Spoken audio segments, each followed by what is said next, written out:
Matthieu 18 au verset 35. Hein. Alléluia.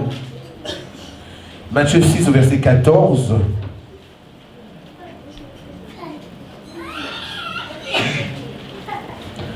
Donc, je ne vais pas revenir dessus. Nous allons voir les conséquences de ne pas pardonner. Disons tous ensemble, les conséquences de ne pas pardonner. Tu peux noter maintenant les conséquences pour ne pas pardonner. Qu'est-ce que ça fait? Le fait que nous ne pardonnons pas, les conséquences. C'est un acte de désobéissance à Dieu. Première chose, on avait vu que c'est un acte de désobéissance à Dieu. Alléluia. Et ça, on peut lire ça dans Colossiens chapitre 2, verset 13 à 14. Tu le notes, tu vérifies à la maison. Maintenant, je veux venir. Donc le fait que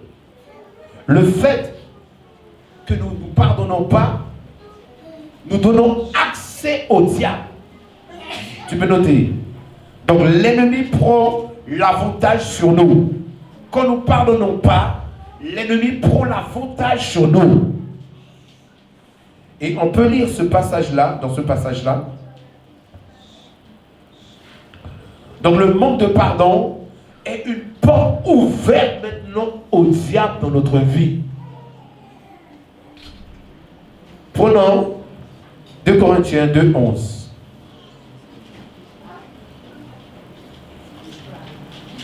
« 2 Corinthiens 2, 11. Tu peux noter 2 Corinthiens 2, 11, Éphésiens 4, 27 et Matthieu 6, 12. Mais nous allons lire 2 Corinthiens 2, 11.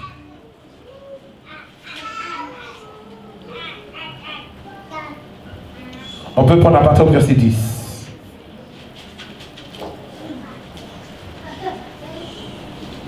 Ok. Or, à qui vous pardonnez, je pardonne aussi.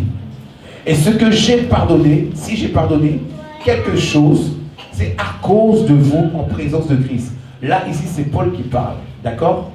Maintenant, ensuite, il dit, afin de ne pas laisser à Satan quoi? L'avantage sur nous. Dis celui-là de toi, est-ce que tu veux vraiment laisser l'avantage au diable sur ta vie?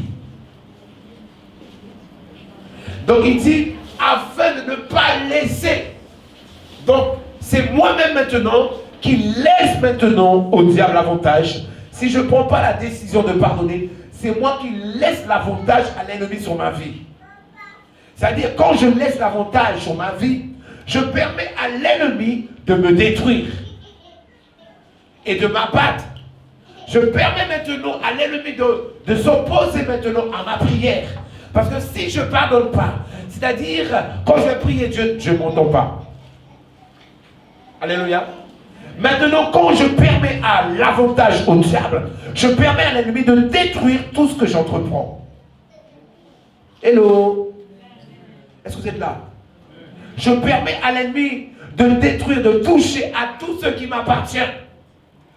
Quand je ne pardonne pas. Je permets maintenant de bloquer, de détruire, d'abattre tout ce qui m'appartient, de toucher. Donc la Bible dit, afin de ne pas laisser à Satan l'avantage sur nous, car nous n'ignorons pas quoi? Ses desseins. Malheureusement, ce qui est triste aujourd'hui, j'ai remarqué ça dans ma vie chrétienne, dans le ministère, c'est qu'il y a beaucoup de chrétiens qui ne sont pas conscients du combat spirituel. Ils ne sont pas conscients de ce que l'ennemi est en train de faire. Vous savez, quand on manifeste, par exemple, une désobéissance à la voix de Dieu, nous permettons maintenant à Satan de nous détruire. Je permets maintenant à Satan de détruire mon intimité avec le Saint-Esprit. Or, la Bible dit qu'il faut chérir le Saint-Esprit. Dis ce que toi, tu dois chérir le Saint-Esprit. Dis-lui ça. Tu dois chérir le Saint-Esprit. C'est pour cela qu'il y a des chrétiens qui ne sont pas heureux. Pourquoi? Parce que le Saint-Esprit n'est pas heureux en eux. L'Esprit de Dieu est attristé en eux. Hello?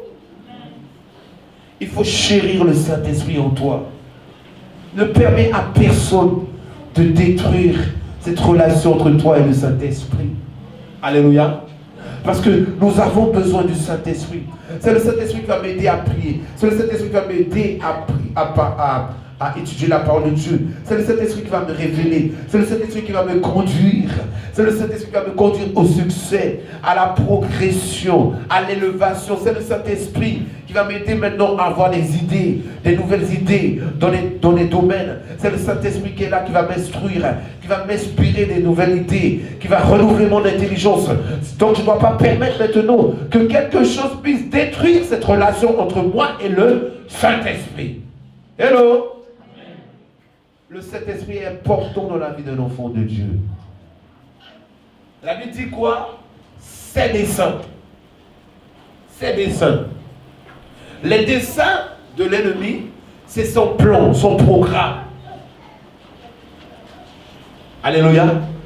Dis-ce quelqu'un, tu dois être conscient que l'ennemi, il a des plans. Dis-lui, à celui qui est avec toi. Sois conscient que l'ennemi a des plans. Il a des plans de destruction. Oh, des fois, on dit, ah, je suis fort. Nous sommes forts en Christ, mes frères et sœurs. Mais le diable, il est très fort. Alléluia. Alléluia. Moi, je ne loue pas le diable, mais il est fort. Il a de l'expérience. Si toi, tu n'es pas établi sur la parole de Dieu, il va faire ce qu'il veut avec toi.